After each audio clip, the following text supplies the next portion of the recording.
شروع اللہ کے نام سے جو سب پر مہربان ہے، بہت مہربان ہے۔ اور زمین پر چلنے والا کوئی جاندار ایسا نہیں ہے جس کا رزق اللہ نے اپنے ذمے نہ لے رکھا ہو۔ وہ اس کے مستقل ٹھکانے کو بھی جانتا ہے اور عارضی ٹھکانے کو بھی۔ ہر بات ایک واضح کتاب میں درج ہے۔ اور وہی ہے جس نے تمام آسمانوں اور زمین کو 6 دن میں پیدا کیا، جبکہ اس کا عرش پانی پر تھا، تاکہ تمہیں آزمائے کہ عمل کے اعتبار سے تم میں کون زیادہ اچھا ہے۔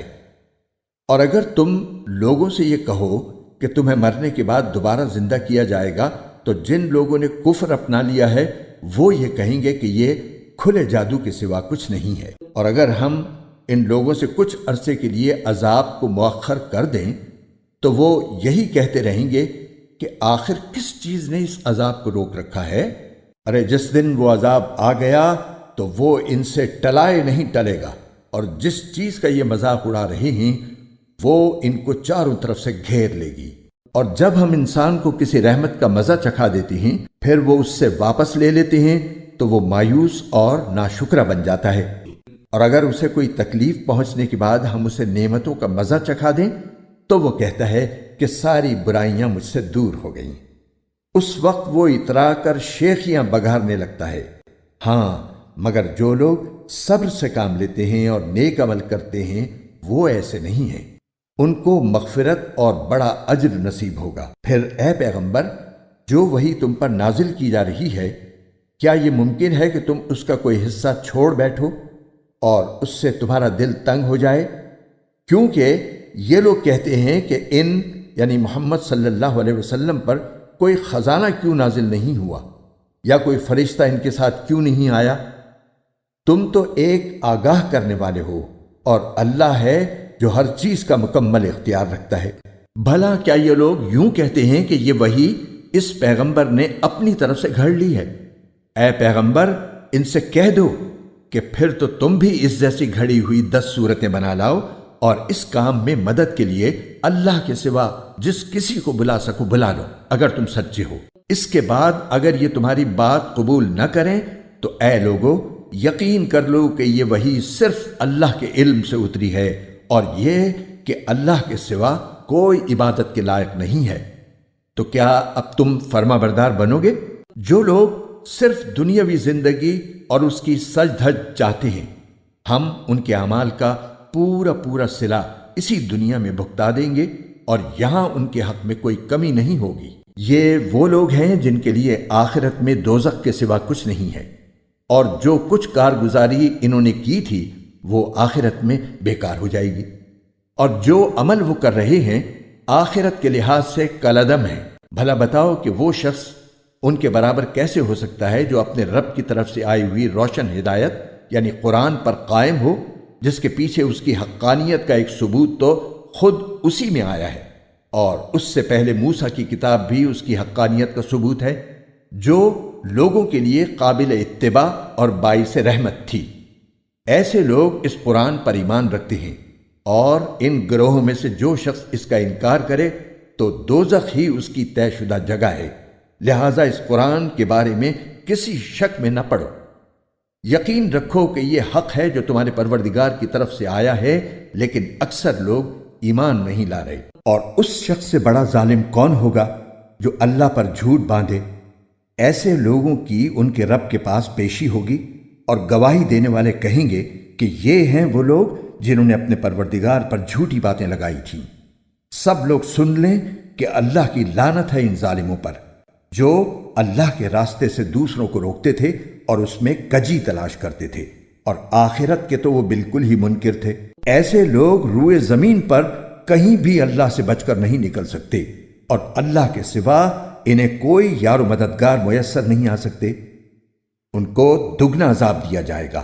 یہ حق بات کو نفرت کی وجہ سے نہ سن سکتے تھے اور نہ ان کو حق سجھائی دیتا تھا۔ یہ وہ لوگ ہیں جنہوں نے اپنی جانوں کے لیے گھاٹے کا سودا کر لیا تھا، اور جو معبود انہوں نے گھڑ رکھے تھے انہیں ان کا کوئی سراغ نہیں ملے گا۔ لا محالہ یہی لوگ ہیں جو آخرت میں سب سے زیادہ نقصان اٹھانے والے ہیں۔ دوسری طرف جو لوگ ایمان لائے ہیں اور انہوں نے نیک عمل کیے ہیں، اور وہ اپنے پروردگار کے آگے جھک کر مطمئن ہو گئے ہیں، تو وہ جنت کے بسنے والے ہیں، وہ ہمیشہ اسی میں رہیں گے۔ ان دو گروہوں کی مثال ایسی ہے جیسے ایک اندھا اور بہرا ہو اور دوسرا دیکھتا بھی ہو سنتا بھی ہو۔ کیا یہ دونوں اپنے حالات میں برابر ہو سکتے ہیں؟ کیا پھر بھی تم عبرت حاصل نہیں کرتے؟ اور ہم نے نوح کو ان کی قوم کے پاس یہ پیغام دے کر بھیجا کہ میں تمہیں اس بات سے صاف صاف آگاہ کرنے والا پیغمبر ہوں کہ اللہ کے سوا کسی اور کی عبادت نہ کرو۔ یقین جانو مجھے تم پر ایک دردناک عذاب کا اندیشہ ہے۔ اس پر ان کی قوم کے وہ لوگ جنہوں نے کفر اختیار کر لیا تھا کہنے لگے کہ ہمیں تو اس سے زیادہ تم میں کوئی بات نظر نہیں آ رہی کہ تم ہم جیسے ہی ایک انسان ہو، اور ہم یہ بھی دیکھ رہے ہیں کہ صرف وہ لوگ تمہارے پیچھے لگے ہیں جو ہم میں سب سے زیادہ بے حیثیت ہیں، اور وہ بھی سطحی طور پر رائے قائم کر کے، اور ہمیں تم میں کوئی ایسی بات بھی دکھائی نہیں دیتی جس کی وجہ سے ہم پر تمہیں کوئی فضیلت حاصل ہو، بلکہ ہمارا خیال تو یہ ہے کہ تم سب جھوٹے ہو۔ نوح نے کہا، اے میری قوم، ذرا مجھے یہ بتاؤ کہ اگر میں اپنے پروردگار کی طرف سے آئی ہوئی ایک روشن ہدایت پر قائم ہوں اور اس نے مجھے خاص اپنے پاس سے ایک رحمت یعنی نبوت عطا فرمائی ہے، پھر بھی وہ تمہیں سجائی نہیں دے رہی، تو کیا ہم اس کو تم پر زبردستی مسلط کر دیں جبکہ تم اسے ناپسند کرتے ہو؟ اور اے میری قوم، میں اس تبلیغ پر تم سے کوئی مال نہیں مانگتا، میرا اجر اللہ کے سوا کسی اور نے ذمے نہیں لیا، اور جو لوگ ایمان لا چکے ہیں میں ان کو دھتکارنے والا نہیں ہوں۔ ان سب کو اپنے رب سے جا ملنا ہے، لیکن میں تو یہ دیکھ رہا ہوں کہ تم نادانی کی باتیں کر رہے ہو۔ اور اے میری قوم، اگر میں ان لوگوں کو دھتکار دوں تو کون مجھے اللہ کی پکڑ سے بچائے گا؟ کیا تم پھر بھی دھیان نہیں دو گے؟ اور میں تم سے یہ نہیں کہہ رہا ہوں کہ میرے قبضے میں اللہ کے خزانے ہیں، نہ میں غیب کی ساری باتیں جانتا ہوں، اور نہ میں تم سے یہ کہہ رہا ہوں کہ میں کوئی فرشتہ ہوں۔ اور جن لوگوں کو تمہاری نگاہیں حقیر سمجھتی ہیں ان کے بارے میں بھی میں یہ نہیں کہہ سکتا کہ اللہ انہیں کبھی کوئی بھلائی عطا نہیں کرے گا۔ ان کے دلوں میں جو کچھ ہے اسے اللہ سب سے زیادہ جانتا ہے۔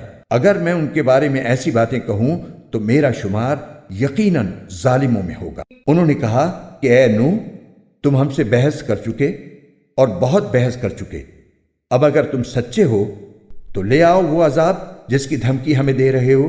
نوح نے کہا کہ اسے تو اللہ ہی لے کر آئے گا اگر چاہے گا، اور تم اسے بے بس نہیں کر سکتے۔ اگر میں تمہاری خیر خواہی کرنا چاہوں تو میری خیر خواہی اس صورت میں تمہارے کوئی کام نہیں آ سکتی جب اللہ ہی نے تمہاری ضد اور ہٹ دھرمی کی وجہ سے تمہیں گمراہ کرنے کا ارادہ کر لیا ہو۔ وہی تمہارا پروردگار ہے اور اسی کے پاس تمہیں واپس لے جایا جائے گا۔ بھلا کیا عرب کے یہ کافر لوگ کہتے ہیں کہ محمد صلی اللہ علیہ وسلم نے یہ قرآن اپنی طرف سے گھڑ لیا ہے؟ اے پیغمبر، کہہ دو کہ اگر میں نے اسے گھڑا ہوگا تو میرے جرم کا وبال مجھی پر ہوگا، اور جو جرم تم کر رہے ہو میں اس کا ذمہ دار نہیں ہوں۔ اور نوح کے پاس وہی بھیجی گئی کہ تمہاری قوم میں سے جو لوگ اب تک ایمان لا چکے ہیں ان کے سوا اب کوئی اور ایمان نہیں لائے گا، لہٰذا جو حرکتیں یہ لوگ کرتے رہے ہیں تم ان پر صدمہ نہ کرو، اور ہماری نگرانی میں اور ہماری وحی کی مدد سے کشتی بناؤ، اور جو لوگ ظالم بن چکے ہیں ان کے بارے میں مجھ سے کوئی بات نہ کرنا، یہ اب غرق ہو کر رہیں گے۔ چنانچہ وہ کشتی بنانے لگے، اور جب بھی ان کی قوم کے کچھ سردار ان کے پاس سے گزرتے تو ان کا مذاق اڑاتے تھے۔ نوح نے کہا کہ اگر تم ہم پر ہنستے ہو تو جیسے تم ہنس رہے ہو اسی طرح ہم بھی تم پر ہنستے ہیں۔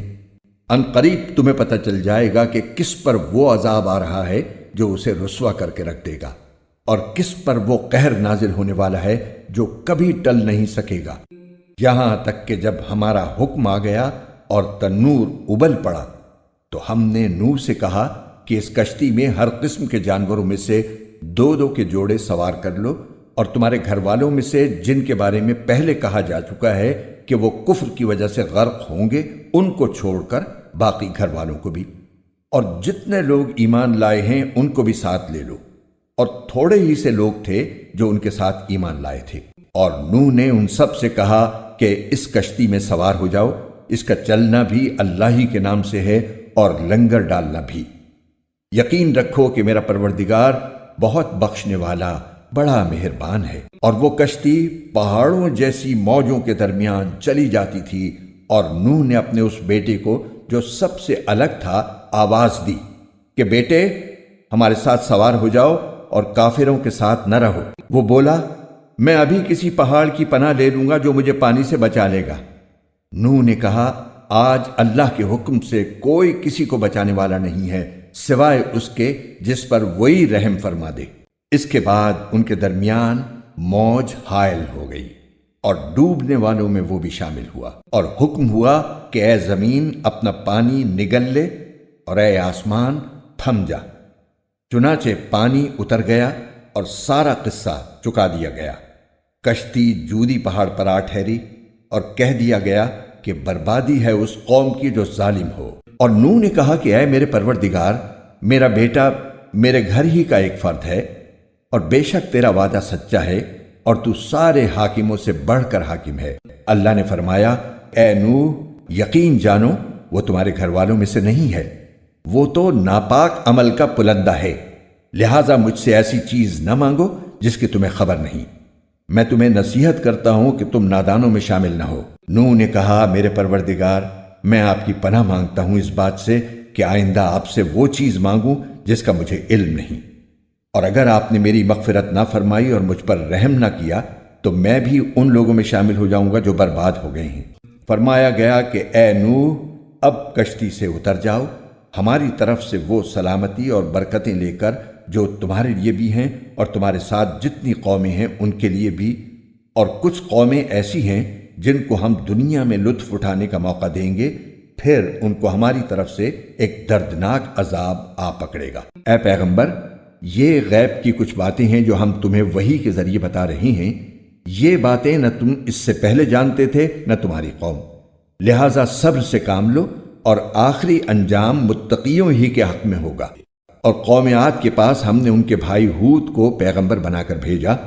انہوں نے کہا اے میری قوم، اللہ کی عبادت کرو، اس کے سوا تمہارا کوئی معبود نہیں ہے، تمہاری حقیقت اس کے سوا کچھ نہیں کہ تم نے جھوٹی باتیں تراش رکھی ہیں۔ اے میری قوم، میں تم سے اس تبلیغ پر کوئی اجرت نہیں مانگتا، میرا اجر کسی اور نے نہیں، اس ذات نے اپنے ذمے لیا ہے جس نے مجھے پیدا کیا ہے۔ کیا پھر بھی تم عقل سے کام نہیں لیتے؟ اے میری قوم، اپنے پروردگار سے گناہوں کی معافی مانگو، پھر اس کی طرف رجوع کرو، وہ تم پر آسمان سے موسلا دھار بارشیں برسائے گا اور تمہاری موجودہ قوت میں مزید قوت کا اضافہ کرے گا، اور مجرم بن کر منہ نہ موڑو۔ انہوں نے کہا اے ہود، تم ہمارے پاس کوئی روشن دلیل لے کر نہیں آئے، اور ہم اپنے خداؤں کو صرف تمہارے کہنے سے چھوڑنے والے نہیں ہیں، اور نہ ہم تمہاری بات پر ایمان لا سکتے ہیں۔ ہم تو اس کے سوا کچھ اور نہیں کہہ سکتے کہ ہمارے خداؤں میں سے کسی نے تمہیں بری طرح جھپیٹے میں لے لیا ہے۔ ہود نے کہا میں اللہ کو گواہ بناتا ہوں اور تم بھی گواہ رہو کہ تم اللہ کے سوا جس جس کو اس کی خدائی میں شریک مانتے ہو میں اس سے بری ہوں۔ اب تم سب کے سب مل کر میرے خلاف چالیں چل لو اور مجھے ذرا مہلت نہ دو۔ میں نے تو اللہ پر بھروسہ کر رکھا ہے جو میرا بھی پروردگار ہے اور تمہارا بھی پروردگار۔ زمین پر چلنے والا کوئی جاندار ایسا نہیں جس کی چوٹی اس کے قبضے میں نہ ہو، یقیناً میرا پروردگار سیدھے راستے پر ہے۔ پھر بھی اگر تم منہ موڑتے ہو تو جو پیغام دے کر مجھے بھیجا گیا تھا میں نے وہ تمہیں پہنچا دیا ہے، اور تمہارے کفر کی وجہ سے میرا پروردگار تمہاری جگہ کسی اور قوم کو یہاں بسا دے گا اور تم اس کا کچھ نہ بگاڑ سکو گے۔ بے شک میرا پروردگار ہر چیز کی نگرانی کرتا ہے، اور آخر کار جب ہمارا حکم آ گیا تو ہم نے اپنی رحمت کے ذریعے ہود کو اور جو لوگ ان کے ساتھ ایمان لائے تھے ان کو بچا لیا اور انہیں ایک سخت عذاب سے نجات دے دی۔ یہ تھے عاد کے لوگ جنہوں نے اپنے پروردگار کی نشانیوں کا انکار کیا اور اس کے پیغمبروں کی نافرمانی کی، اور ہر ایسے شخص کا حکم مانا جو پرلے درجے کا جابر اور حق کا پکا دشمن تھا، اور اس کا نتیجہ یہ ہوا کہ اس دنیا میں بھی پھٹکار ان کے پیچھے لگا دی گئی اور قیامت کے دن بھی۔ یاد رکھو کہ قوم عاد نے اپنے رب کے ساتھ کفر کا معاملہ کیا تھا۔ یاد رکھو کہ بربادی عاد ہی کی ہوئی جو ہود کی قوم تھی، اور قوم ثمود کے پاس ہم نے ان کے بھائی صالح کو پیغمبر بنا کر بھیجا۔ انہوں نے کہا اے میری قوم، اللہ کی عبادت کرو، اس کے سوا تمہارا کوئی معبود نہیں ہے۔ اسی نے تم کو زمین سے پیدا کیا اور اس میں تمہیں آباد کیا، لہٰذا اس سے اپنے گناہوں کی معافی مانگو، پھر اس کی طرف رجوع کرو۔ یقین رکھو کہ میرا رب تم سے قریب بھی ہے، دعائیں قبول کرنے والا بھی۔ وہ کہنے لگے، اے صالح، اس سے پہلے تو تم ہمارے درمیان اس طرح رہے ہو کہ تم سے بڑی امیدیں وابستہ تھیں۔ جن بتوں کی عبادت ہمارے باپ دادا کرتے آئے ہیں، کیا تم ہمیں ان کی عبادت کرنے سے منع کرتے ہو؟ جس بات کی تم دعوت دے رہے ہو اس کے بارے میں تو ہمیں ایسا شک ہے جس نے ہمیں اضطراب میں ڈال دیا ہے۔ صالح نے کہا، اے میری قوم، ذرا مجھے یہ بتاؤ کہ اگر میں اپنے پروردگار کی طرف سے آئی ہوئی ایک روشن ہدایت پر قائم ہوں اور اس نے مجھے خاص اپنے پاس سے ایک رحمت یعنی نبوت عطا فرمائی ہے، پھر بھی اگر میں اس کی نافرمانی کروں تو کون ہے جو مجھے اللہ کی پکڑ سے بچا لے؟ لہٰذا تم میرے فرائض سے روک کر بربادی میں مبتلا کرنے کے سوا مجھے اور کیا دے رہے ہو؟ اور اے میری قوم، یہ اللہ کی اونٹنی تمہارے لیے ایک نشانی بن کر آئی ہے، لہٰذا اس کو آزاد چھوڑ دو کہ یہ اللہ کی زمین میں کھاتی پھرے، اور اس کو برے ارادے سے چھونا بھی نہیں، کہیں ایسا نہ ہو کہ تمہیں عنقریب آنے والا عذاب آ پکڑے۔ پھر ہوا یہ کہ انہوں نے اس کو مار ڈالا۔ چنانچہ صالح نے کہا کہ تم اپنے گھروں میں 3 دن اور مزے کر لو، اس کے بعد عذاب آئے گا، اور یہ ایسا وعدہ ہے جسے کوئی جھوٹا نہیں کر سکتا۔ پھر جب ہمارا حکم آ گیا تو ہم نے صالح کو اور ان کے ساتھ جو ایمان لائے تھے ان کو اپنی خاص رحمت کے ذریعے نجات دی اور اس دن کی رسوائی سے بچا لیا۔ یقیناً تمہارا پروردگار بڑی قوت کا، بڑے اقتدار کا مالک۔ اور جن لوگوں نے ظلم کا راستہ اپنایا تھا ان کو ایک چنگھاڑ نے آ پکڑا، جس کے نتیجے میں وہ اپنے گھروں میں اس طرح اوندے پڑے رہ گئے جیسے کبھی وہاں بسے ہی نہ تھے۔ یاد رکھو کہ سمود نے اپنے رب کے ساتھ کفر کا معاملہ کیا تھا، یاد رکھو کہ بربادی سمود ہی کی ہوئی۔ اور ہمارے فرشتے انسانی شکل میں ابراہیم کے پاس بیٹا پیدا ہونے کی خوشخبری لے کر آئے۔ انہوں نے سلام کہا، ابراہیم نے بھی سلام کہا۔ پھر ابراہیم کو کچھ دیر نہیں گزری تھی کہ وہ ان کی مہمانی کے لیے ایک بھنا ہوا بچڑا لے آئے، مگر جب دیکھا کہ ان کے ہاتھ اس بچڑے کی طرف نہیں بڑھ رہے تو وہ ان سے کھٹک گئے اور ان کی طرف سے دل میں خوف محسوس کیا۔ فرشتوں نے کہا، ڈریے نہیں، ہمیں آپ کو بیٹے کی خوشخبری سنانے اور لوط کی قوم کے پاس بھیجا گیا ہے۔ اور ابراہیم کی بیوی کھڑی ہوئی تھیں، وہ ہنس پڑیں، تو ہم نے انہیں دوبارہ اسحاق کی اور اسحاق کے بعد یعقوب کی پیدائش کی خوشخبری دی۔ وہ کہنے لگیں، ہائے، کیا میں اس حالت میں بچہ جنوں گی کہ میں بوڑھی ہوں اور یہ میرے شوہر ہیں جو خود بڑھاپے کی حالت میں ہیں؟ واقعی یہ تو بڑی عجیب بات ہے۔ فرشتوں نے کہا، کیا آپ اللہ کے حکم پر تعجب کر رہی ہیں؟ آپ جیسے مقدس گھرانے پر اللہ کی رحمت اور برکتیں ہی برکتیں ہیں، بے شک وہ ہر تعریف کا مستحق بڑی شان والا ہے۔ پھر جب ابراہیم سے گھبراہٹ دور ہوئی اور ان کو خوشخبری مل گئی تو انہوں نے ہم سے لوط کی قوم کے بارے میں ناز کے طور پر جھگڑنا شروع کر دیا۔ حقیقت یہ ہے کہ ابراہیم بڑے بردبار، اللہ کی یاد میں بڑی آہیں بھرنے والے اور ہر وقت ہم سے لو لگائے ہوئے تھے۔ ہم نے ان سے کہا، ابراہیم، اس بات کو جانے دو، یقین کر لو کہ تمہارے رب کا حکم آ چکا ہے اور ان لوگوں پر ایسا عذاب آ کر رہے گا جس کو کوئی پیچھے نہیں لوٹا سکتا۔ اور جب ہمارے فرشتے لوط کے پاس پہنچے تو وہ ان کی وجہ سے گھبرائے، ان کا دل پریشان ہوا اور وہ کہنے لگے کہ آج کا یہ دن بہت کٹھن ہے۔ اور ان کی قوم کے لوگ ان کے پاس دوڑتے ہوئے آئے اور اس سے پہلے وہ برے کام کیا ہی کرتے تھے۔ لوط نے کہا، اے میری قوم کے لوگوں، یہ میری بیٹیاں موجود ہیں، یہ تمہارے لیے کہیں زیادہ پاکیزہ ہیں، اس لیے اللہ سے ڈرو اور میرے مہمانوں کے معاملے میں مجھے رسوا نہ کرو۔ کیا تم میں کوئی ایک بھی بھلا آدمی نہیں ہے؟ کہنے لگے، تمہیں معلوم ہے کہ تمہاری بیٹیوں سے ہمیں کچھ مطلب نہیں اور تم خوب جانتے ہو کہ ہم کیا چاہتے ہیں۔ لوط نے کہا، کاش کہ میرے پاس تمہارے مقابلے پر کوئی طاقت ہوتی یا میں کسی مضبوط سہارے کی پناہ لے سکتا۔ اب فرشتوں نے لوط سے کہا، اے لوط، ہم تمہارے پروردگار کے بھیجے ہوئے فرشتے ہیں، یہ کافر لوگ ہرگز تم تک رسائی حاصل نہیں کر سکیں گے، لہٰذا تم رات کے کسی حصے میں اپنے گھر والوں کو لے کر بستی سے روانہ ہو جاؤ اور تم میں سے کوئی پیچھے مڑ کر بھی نہ دیکھے، ہاں مگر تمہاری بیوی تمہارے ساتھ نہیں جائے گی، اس پر بھی وہی مصیبت آنے والی ہے جو اور لوگوں پر آ رہی ہے۔ یقین رکھو کہ ان پر عذاب نازل کرنے کے لیے صبح کا وقت مقرر ہے۔ کیا صبح بالکل نزدیک نہیں آ گئی؟ پھر جب ہمارا حکم آ گیا تو ہم نے اس زمین کے اوپر والے حصے کو نیچے والے حصے میں تبدیل کر دیا اور ان پر پکی مٹی کے تہ در تہ پتھر برسائے جن پر تمہارے رب کی طرف سے نشان لگے ہوئے تھے، اور یہ بستی مکے کے ان ظالموں سے کچھ دور نہیں ہے۔ اور مدین کی طرف ہم نے شعیب کو پیغمبر بنا کر بھیجا۔ انہوں نے ان سے کہا کہ اے میری قوم، اللہ کی عبادت کرو، اس کے سوا تمہارا کوئی معبود نہیں ہے، اور ناپ تول میں کمی مت کیا کرو۔ میں دیکھ رہا ہوں کہ تم لوگ خوشحال ہو، اور مجھے تم پر ایک ایسے دن کے عذاب کا خوف ہے جو تمہیں چاروں طرف سے گھیر لے گا۔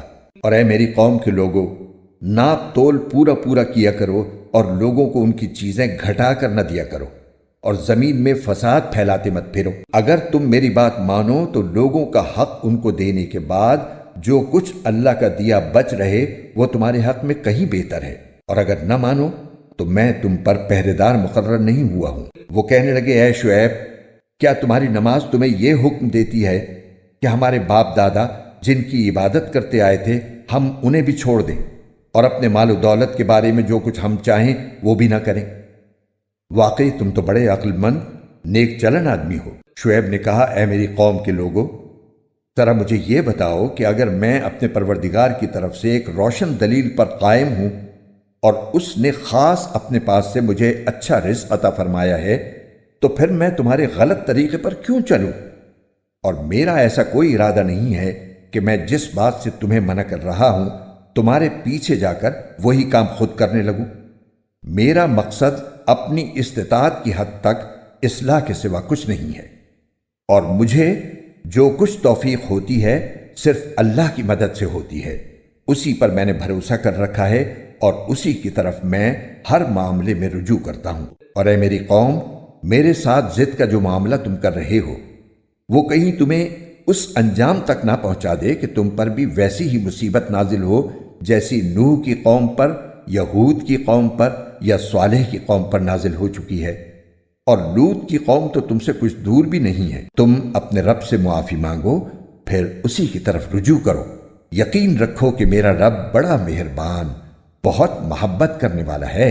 وہ بولے، اے شعیب، تمہاری بہت سی باتیں تو ہماری سمجھ میں ہی نہیں آتی، اور ہم دیکھ رہے ہیں کہ تم ہمارے درمیان ایک کمزور آدمی ہو، اور اگر تمہارا خاندان نہ ہوتا تو ہم تمہیں پتھر مار مار کر ہلاک کر دیتے۔ ہم پر تمہارا کچھ زور نہیں چلتا۔ شعیب نے کہا، اے میری قوم، کیا تم پر میرے خاندان کا دباؤ اللہ سے زیادہ ہے، اور اس کو تم نے بالکل ہی پس پشت ڈال رکھا ہے؟ یقین جانو کہ جو کچھ تم کر رہے ہو میرا پروردگار اس سب کا پورا احاطہ کیے ہوئے ہے۔ اور اے میری قوم، تم اپنے حال پر رہ کر جو چاہو عمل کیے جاؤ، میں بھی اپنے طریقے کے مطابق عمل کر رہا ہوں۔ ان قریب تمہیں پتہ چل جائے گا کہ کس پر وہ عذاب نازل ہوگا جو اسے رسوا کر کے رکھ دے گا، اور کون ہے جو جھوٹا ہے۔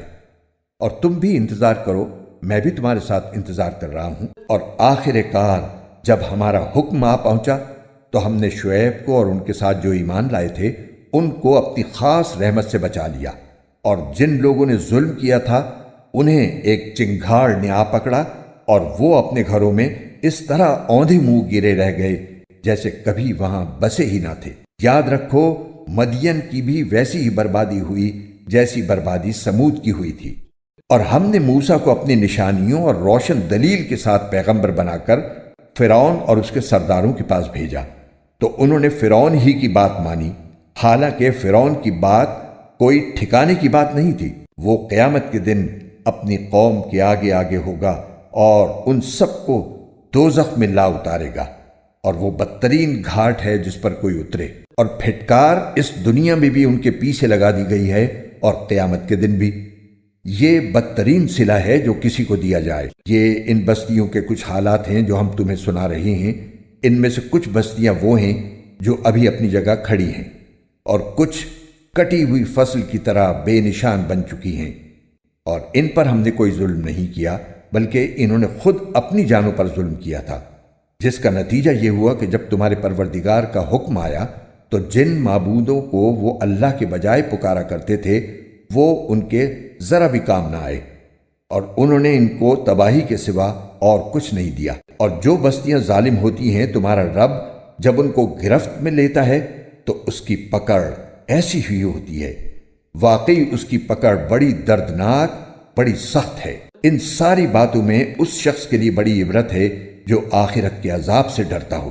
وہ ایسا دن ہوگا جس کے لیے تمام لوگوں کو اکٹھا کیا جائے گا، اور وہ ایسا دن ہوگا جسے سب کے سب کھلی آنکھوں دیکھیں گے۔ ہم نے اسے ملتوی کیا ہے تو بس ایک گنی چنی مدت کے لیے ملتوی کیا ہے۔ جب وہ دن آ جائے گا تو کوئی اللہ کی اجازت کے بغیر بات نہیں کر سکے گا، پھر ان میں کوئی بدحال ہوگا اور کوئی خوشحال۔ چنانچہ جو بدحال ہوں گے وہ دوزخ میں ہوں گے، جہاں ان کی چیخنے چلانے کی آوازیں آئیں گی۔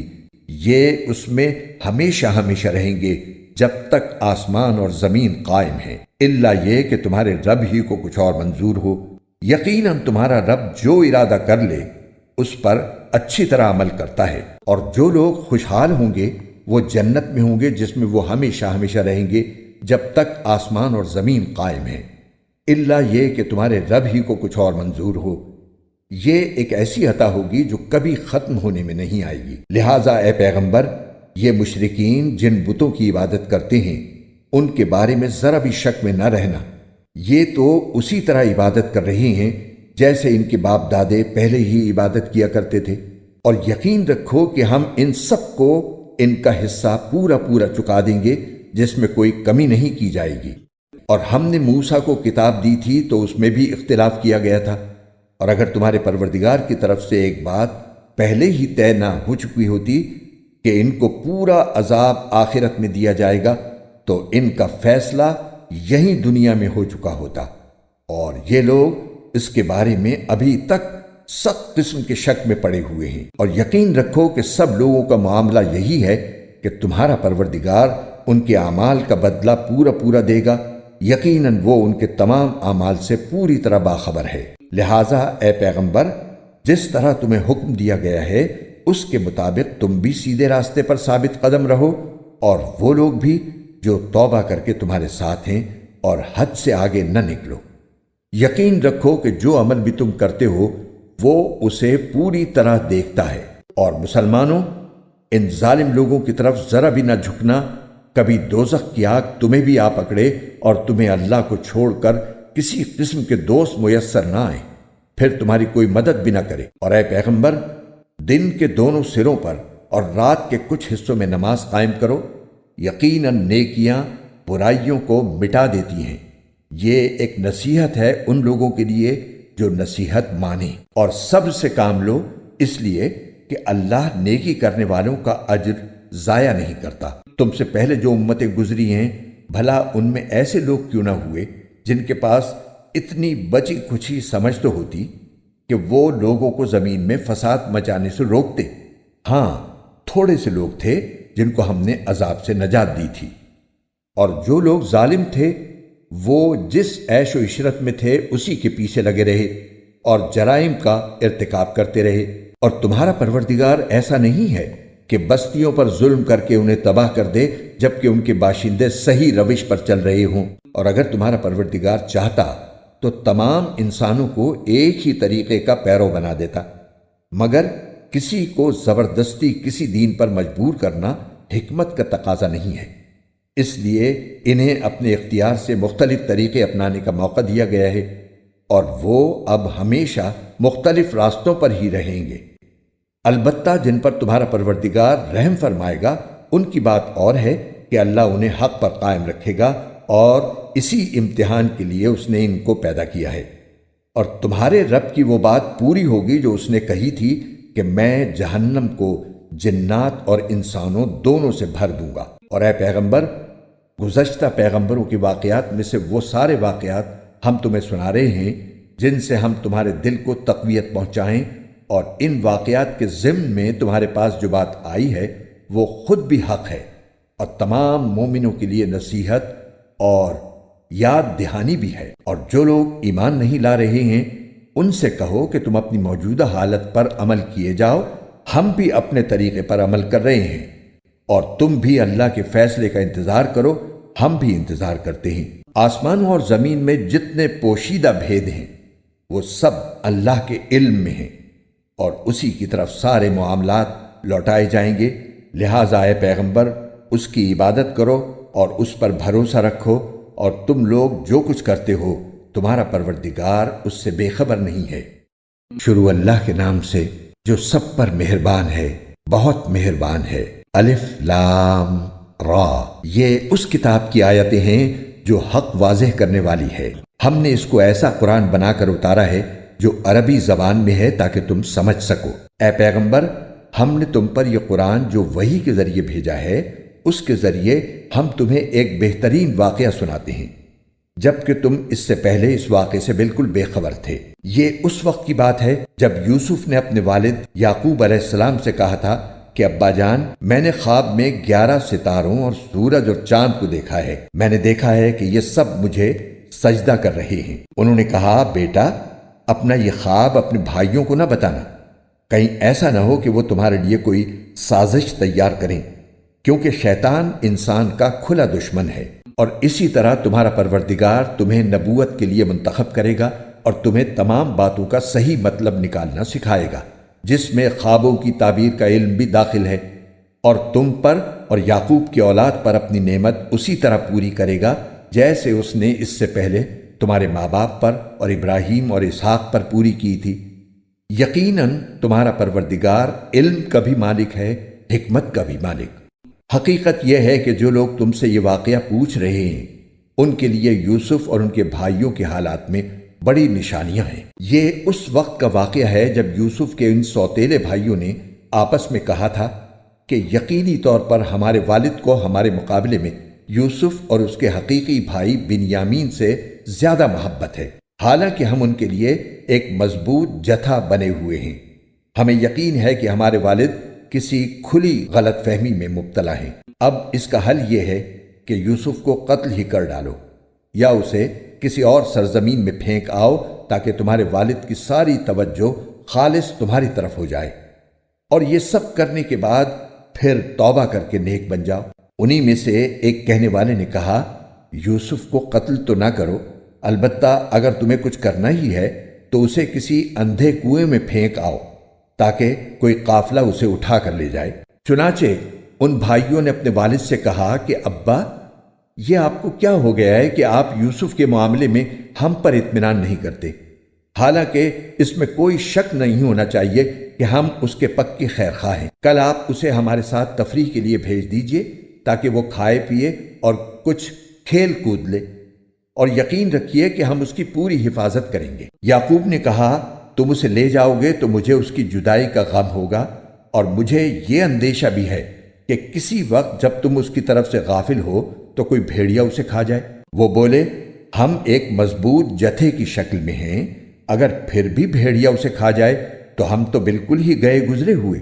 پھر ہوا یہ کہ جب وہ ان کو ساتھ لے گئے اور انہوں نے یہ طے کر ہی رکھا تھا کہ انہیں ایک اندھے کنویں میں ڈال دیں گے، چنانچہ ڈال بھی دیا، تو ہم نے یوسف پر وحی بھیجی کہ ایک وقت آئے گا جب تم ان سب کو جتلاؤ گے کہ انہوں نے یہ کام کیا تھا، اور اس وقت انہیں پتہ بھی نہ ہوگا کہ تم کون ہو۔ اور رات کو وہ سب اپنے باپ کے پاس روتے ہوئے پہنچ گئے، کہنے لگے، ابا جی یقین جانیے ہم دوڑنے کا مقابلہ کرنے چلے گئے تھے اور ہم نے یوسف کو اپنے سامان کے پاس چھوڑ دیا تھا، اتنے میں ایک بھیڑیا اسے کھا گیا، اور آپ ہماری بات کا یقین نہیں کریں گے چاہے ہم کتنے ہی سچے ہوں۔ اور وہ یوسف کی قمیص پر جھوٹ موٹ کا خون بھی لگا کر لے آئے۔ ان کے والد نے کہا، حقیقت یہ نہیں ہے، بلکہ تمہارے دلوں نے اپنی طرف سے ایک بات بنا لی ہے۔ اب تو میرے لیے صبر ہی بہتر ہے، اور جو باتیں تم بنا رہے ہو ان پر اللہ ہی کی مدد درکار ہے۔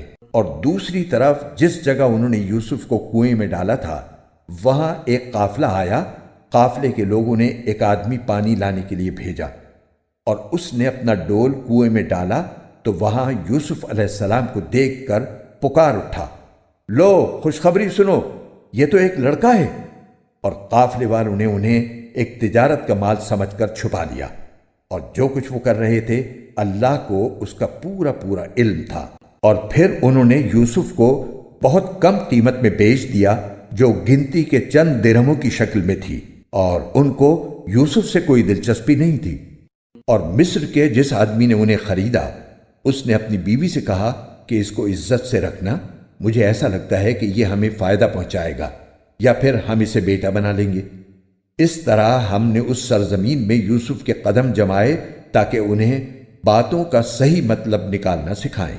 اور اللہ کو اپنے کام پر پورا قابو حاصل ہے، لیکن بہت سے لوگ نہیں جانتے۔ اور جب یوسف اپنی بھرپور جوانی کو پہنچے تو ہم نے انہیں حکمت اور علم عطا کیا، اور جو لوگ نیک کام کرتے ہیں ان کو ہم اسی طرح بدلہ دیتے ہیں۔ اور جس عورت کے گھر میں وہ رہتے تھے اس نے ان کو ورغلانے کی کوشش کی اور سارے دروازوں کو بند کر دیا اور کہنے لگی، آ بھی جاؤ۔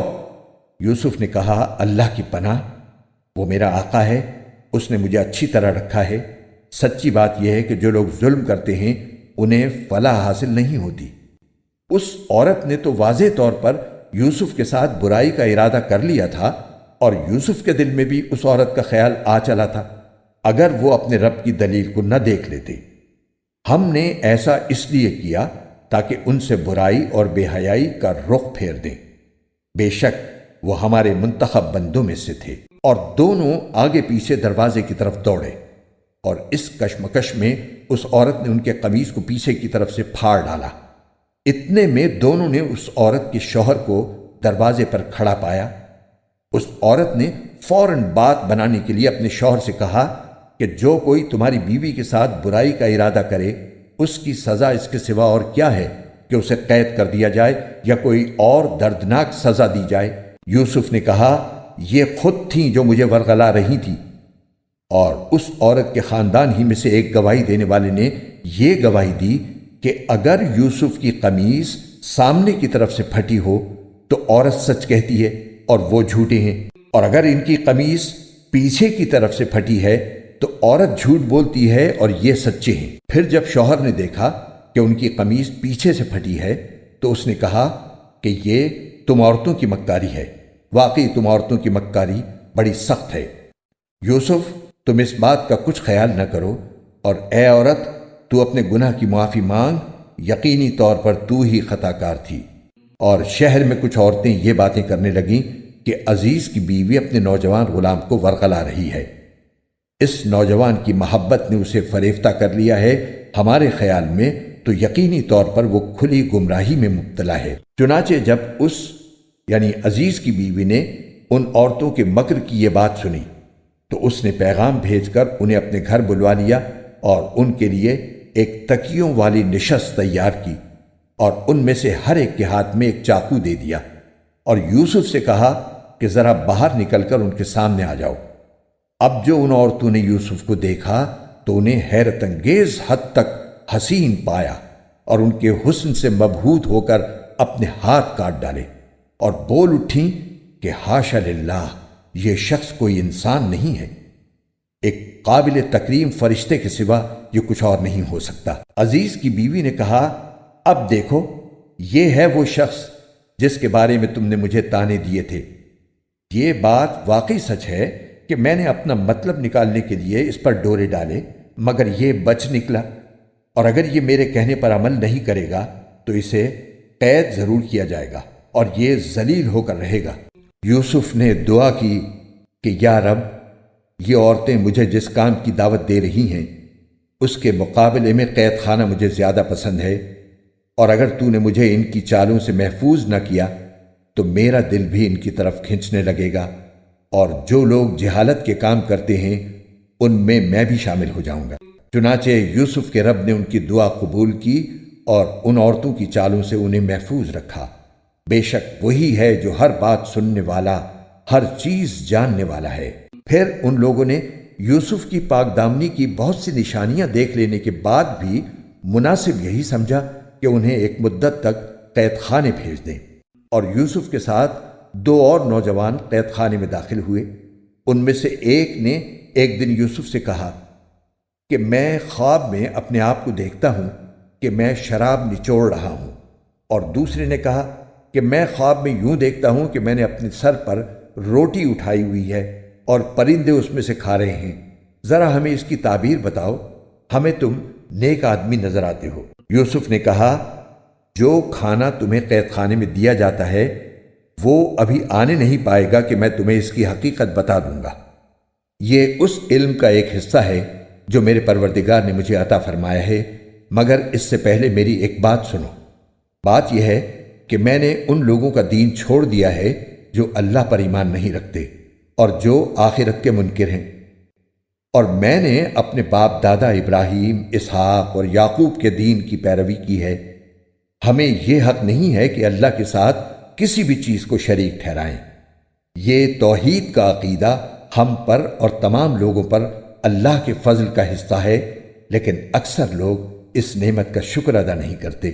اے میرے قید خانے کے ساتھیوں، کیا بہت سے متفرق رب بہتر ہیں یا وہ ایک اللہ جس کا اقتدار سب پر چھایا ہوا ہے؟ اس کے سوا جس کی تم عبادت کرتے ہو ان کی حقیقت چند ناموں سے زیادہ نہیں ہے جو تم نے اور تمہارے باپ دادوں نے رکھ لیے ہیں۔ اللہ نے ان کے حق میں کوئی دلیل نہیں اتاری۔ حاکمیت اللہ کے سوا کسی کو حاصل نہیں ہے۔ اسی نے یہ حکم دیا ہے کہ اس کے سوا کسی کی عبادت نہ کرو۔ یہی سیدھا سیدھا دین ہے، لیکن اکثر لوگ نہیں جانتے۔ اے میرے قید خانے کے ساتھیوں، اب اپنے خوابوں کی تعبیر سنو۔ تم میں سے ایک کا معاملہ تو یہ ہے کہ وہ قید سے آزاد ہو کر اپنے آقا کو شراب پلائے گا، رہا دوسرا تو اسے سولی دی جائے گی جس کے نتیجے میں پرندے اس کے سر کو نوچ کر کھائیں گے۔ جس معاملے میں تم پوچھ رہے تھے اس کا فیصلہ اسی طرح ہو چکا ہے، اور ان دونوں میں سے جس کے بارے میں ان کا گمان تھا کہ وہ رہا ہو جائے گا، اس سے یوسف نے کہا کہ اپنے آقا سے میرا بھی تذکرہ کر دینا۔ پھر ہوا یہ کہ شیطان نے اس کو یہ بات بھلا دی کہ وہ اپنے آقا سے یوسف کا تذکرہ کرتا۔ چنانچہ وہ کئی برس قید خانے میں رہے، اور چند سال بعد مصر کے بادشاہ نے اپنے درباریوں سے کہا کہ میں خواب میں کیا دیکھتا ہوں کہ 7 موٹی تازی گائیں ہیں جنہیں 7 دبلی پتلی گائیں کھا رہی ہیں، نیز 7 خوشے ہرے بھرے ہیں اور 7 اور ہیں جو سوکھے ہوئے ہیں۔ اے درباریوں، اگر تم خواب کی تعبیر دے سکتے ہو تو میرے اس خواب کا مطلب بتاؤ۔ انہوں نے کہا کہ یہ پریشان قسم کے خیالات معلوم ہوتے ہیں اور ہم خوابوں کی تعبیر کے علم سے واقف بھی نہیں۔ اور ان 2 قیدیوں میں سے جو رہا ہو گیا تھا اور اسے ایک لمبے عرصے کے بعد یوسف کی بات یاد آئی تھی، اس نے کہا کہ میں آپ کو اس خواب کی تعبیر بتائے دیتا ہوں، بس مجھے یوسف کے پاس قید خانے میں بھیج دیجیے۔ چنانچہ اس نے قید خانے میں پہنچ کر یوسف سے کہا، یوسف، اے وہ شخص جس کی ہر بات سچی ہوتی ہے، تم ہمیں اس خواب کا مطلب بتاؤ کہ 7 موٹی تازی گائیں ہیں جنہیں 7 دبلی پتلی گائیں کھا رہی ہیں، اور 7 خوشے ہرے بھرے ہیں اور دوسرے 7 اور ہیں جو سوکھے ہوئے ہیں۔ شاید میں لوگوں کے پاس واپس جاؤں اور انہیں خواب کی تعبیر بتاؤں تاکہ وہ بھی حقیقت جان لیں۔ یوسف نے کہا، تم 7 سال تک مسلسل غلہ زمین میں اگاؤ گے، اس دوران جو فصل کاٹو اس کو اس کی بالیوں ہی میں رہنے دینا، البتہ تھوڑا سا غلہ جو تمہارے کھانے کے کام آئے وہ نکال لیا کرو۔ پھر اس کے بعد تم پر 7 سال ایسے آئیں گے جو بڑے سخت ہوں گے، اور جو کچھ ذخیرہ تم نے ان سالوں کے واسطے جمع کر رکھا ہوگا اس کو کھا جائیں گے۔ ہاں، البتہ تھوڑا سا حصہ جو تم محفوظ کر سکو گے صرف وہ بچ جائے گا۔ پھر اس کے بعد 1 سال ایسا آئے گا جس میں لوگوں پر خوب بارش ہوگی اور وہ اس میں انگور کا شیرہ نچوڑیں گے۔ اور بادشاہ نے کہا کہ اس کو یعنی یوسف کو میرے پاس لے کر آؤ۔ چنانچہ جب ان کے پاس ایلچی پہنچا تو یوسف نے کہا، اپنے مالک کے پاس واپس جاؤ اور ان سے پوچھو کہ ان عورتوں کا کیا قصہ ہے جنہوں نے اپنے ہاتھ کاٹ ڈالے تھے۔ میرا پروردگار ان عورتوں کے مکر سے خوب واقف ہے۔ بادشاہ نے ان عورتوں کو بلا کر ان سے کہا، تمہارا کیا قصہ تھا جب تم نے یوسف کو ورغلانے کی کوشش کی تھی؟ ان سب عورتوں نے کہا کہ حاشا للہ، ہم کو ان میں ذرا بھی تو کوئی برائی معلوم نہیں ہوئی۔ عزیز کی بیوی نے کہا کہ اب تو حق بات سب پر کھل ہی گئی ہے، میں نے ہی ان کو ورغلانے کی کوشش کی تھی اور حقیقت یہ ہے کہ وہ بالکل سچے ہیں۔ جب یوسف کو قید خانے میں اس گفتگو کی خبر ملی تو انہوں نے کہا کہ یہ سب کچھ میں نے اس لیے کیا تاکہ عزیز کو یہ بات یقین کے ساتھ معلوم ہو جائے کہ میں نے اس کی غیر موجودگی میں اس کے ساتھ کوئی خیانت نہیں کی، اور یہ بھی کہ جو لوگ خیانت کرتے ہیں اللہ ان کے فریب کو چلنے نہیں دیتا۔